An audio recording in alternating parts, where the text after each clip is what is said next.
Good morning student, स्वागत है आपका अपने YouTube channel the way of chemistry पर। आज हम लोग चर्चा करेंगे लोहे के निष्कर्षण के संबंध में। लोहे के निष्कर्षण के लिए सबसे पहले लोग आते हैं क्वेश्चन पर। हेमेटाइट अयस्क से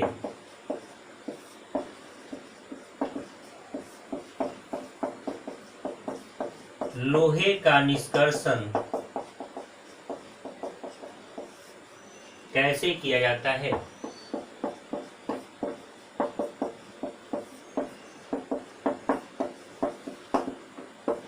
How Fe is extracted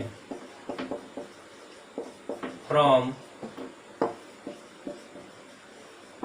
hematite ore.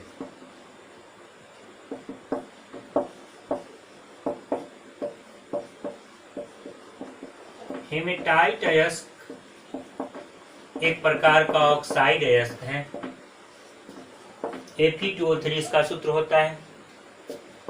से लोहे के निष्कर्षण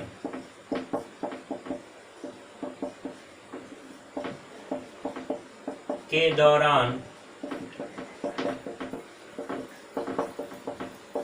निम्नलिखित प्रक्रियाओं का पालन होता है।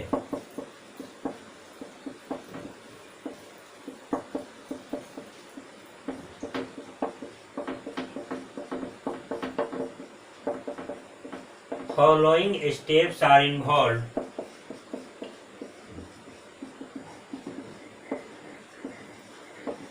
during extraction of iron from hematite ore। Note कर सकते हैं, हेमेटाइट अयस्क से लोहे के निष्कर्षण के दौरान जो प्रक्रियाएं का पालन होता है वो प्रक्रियाएं कुछ इस प्रकार से हैं। सबसे पहले हम लोग सांद्रण की बात करते हैं। यह ऑक्साइड अयस्क है और ऑक्साइड अयस्क का सांद्रण हम लोग गुरुत्व पृथक्करण विधि से करते हैं। ऐसा हम लोग पहले पढ़ चुके हैं। लोहे में चुंबकीय गुण भी होता है और यही कारण है कि मैग्नेटिक सेपरेशन प्रोसेस का भी यहाँ इस्तेमाल करते हैं। तो सबसे पहले हम लोग आते हैं सांद्रण अर्थात कंसंट्रेशन के संबंध में।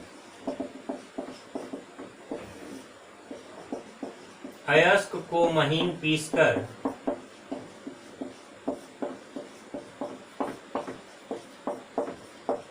उसका सांद्रण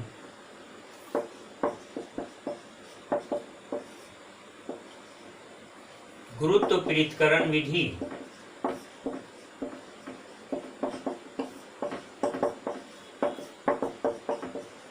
एवं चुंबकीय पृथक्करण विधि द्वारा होता है।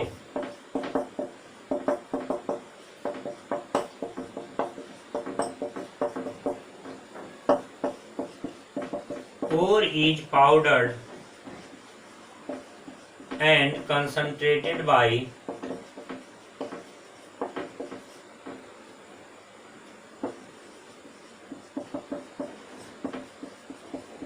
gravity separation process and magnetic separation process।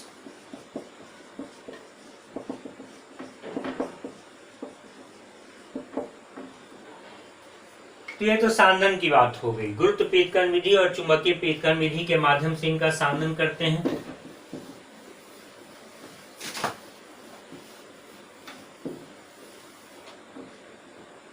इसके बाद दूसरे स्टेप में हम लोग बात करते हैं जारण की अर्थात रोस्टिंग।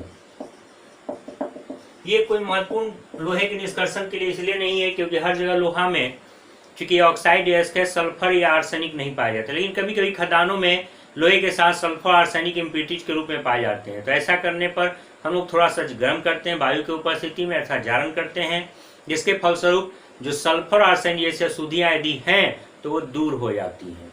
लेकिन ये कोई हेमेटाइट अयस्क से लोहे के निष्कर्षण के दौरान नेसेसरी कंडीशन नहीं है। तीसरे स्टेप पे हम लोग आते हैं प्रगलन अर्थात स्मेल्टिंग।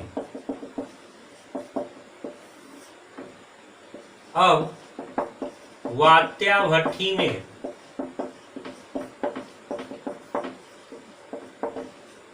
अयस्क को कोक तथा चूना पत्थर के साथ मिलाकर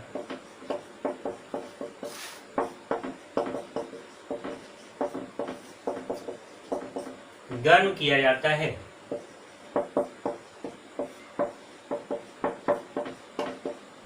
जिसके फलस्वरूप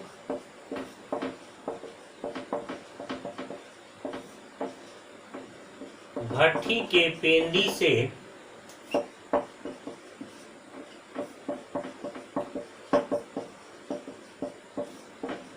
पिघला लोहा प्राप्त होता है।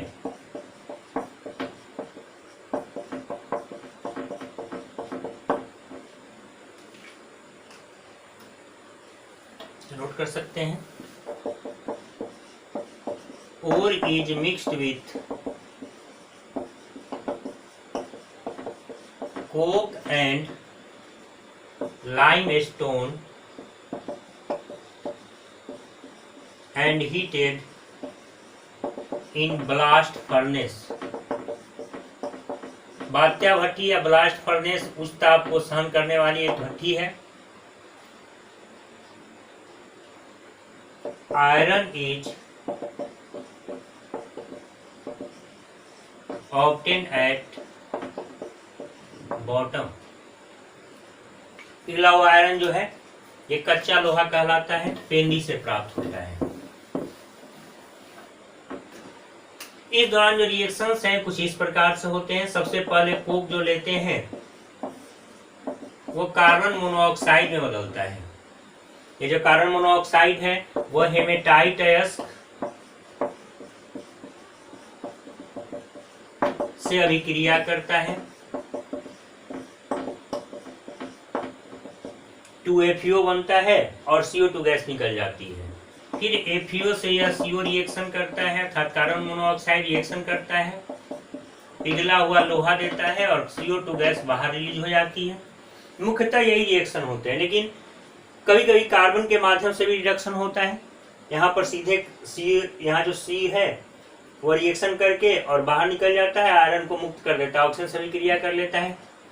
लेकिन वैसे रिएक्शंस कम ही होते हैं। मुख्य रिएक्शन कुछ इसी प्रकार से होते हैं। तो FeO CO से अभिक्रिया करके पिघला लोहा देता है। इस लोहे को हम लोग कच्चा लोहा, क्योंकि मटमैला दिखता है इसलिए इसको पिग आयरन भी कहते हैं। इस दौरान गैंग या अशुद्धियां भी दूर होती हैं। इस सेक्शन को नोट कर सकते हैं।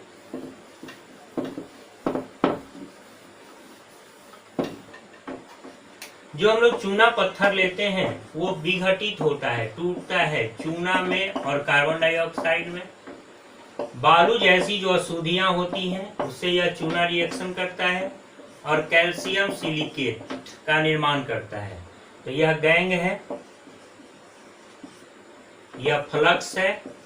गैंग यानी अधात्री अशुद्धियां, फ्लक्स यानी गालक या द्रावक, और यह जो बनता है वह स्लैग है। यह सतह पर तैरने लगता है क्योंकि हल्का होता है और उसको सतह पर से हम लोग हटा लेते हैं।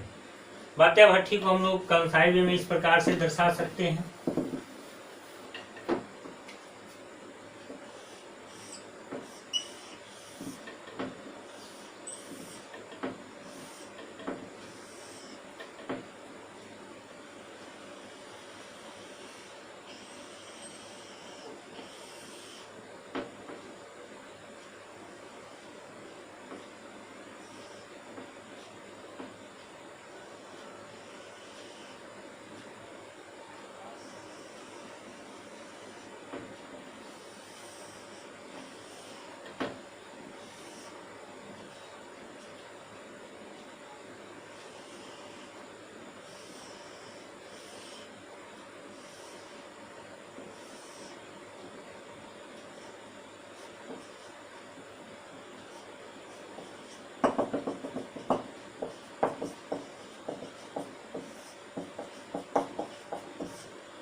पिग आयरन या मोल्टेन आयरन पिघला लोहा, और इस स्टेज से प्राप्त होता है स्लैग यानी धातुमल।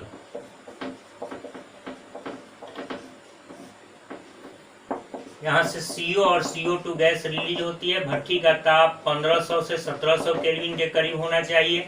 ऐसे पेंदी का ताप बढ़कर 2200 केल्विन तक पहुंच जाता है। इसमें हम लोग डालते क्या हैं, तो ओर डालते हैं Fe2O3 प्लस हम लोग कोक लेते हैं और चूना पत्थर यानी CaCO3 लेते हैं और इसको हम लोग गर्म करते हैं। इस फर्नेस का नाम है ब्लास्ट फर्नेस अर्थात बात्या भट्ठी।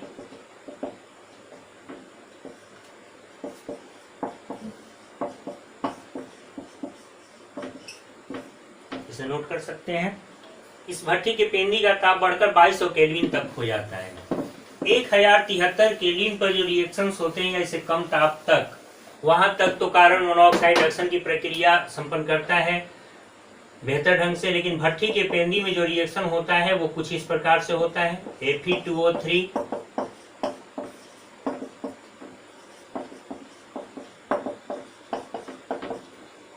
अर्थात भट्ठी के पेंदी में रिएक्शन के माध्यम से लोहा प्राप्त होता है। यह भी कच्चा लोहा है, पिग्मा आयरन है।